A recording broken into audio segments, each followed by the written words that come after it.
Egyptians. Do you think that's true? I think it's totally true.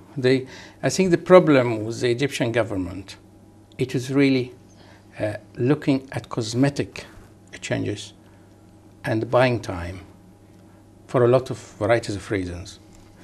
And the people are frustrated.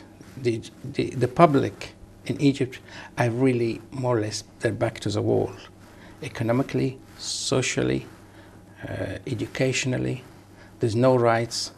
The country in a great mess. And I don't know if the government realizes this or not.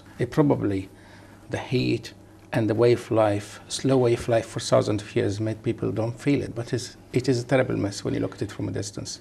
So why are the government proposing changes to the constitution that will take away rights then?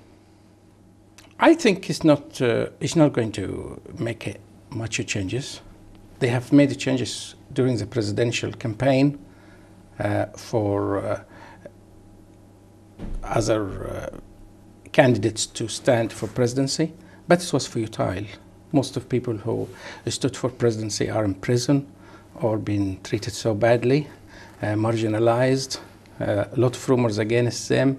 So I think that is a problem which really they're not addressing the core issues of the country. The disparity between the rich and the poor.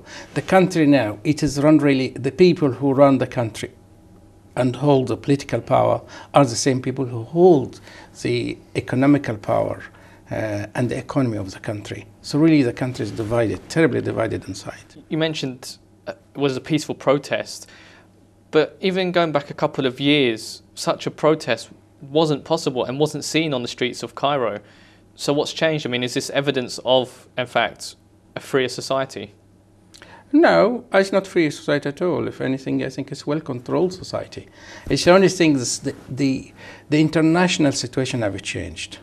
Not for Egypt only, for all the Middle East.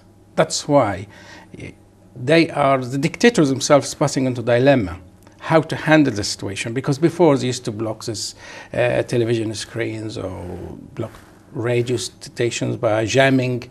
Now, all these things are futile with the modern communication. And I think it is very difficult. What they're doing now is a token release of pressure by letting few people to walk on the street. And then if they get out of hand, they will start beating them or arresting them, etc. I think it is a big problem. And as well, I think the opposition in Egypt are terribly disorganized. And they got a lot of fighting between them. So that's another problem for the opposition in Egypt. They can walk in 1,000 or 500 or something. That's nothing. I mean, we have seen there's not really meaningful demonstration in Egypt. I've never seen any meaningful demonstration to say it can affect or change the government mind and make them feel and think in accountable manner. Dr. Wafik Moustafa, thank you very much. Thank you.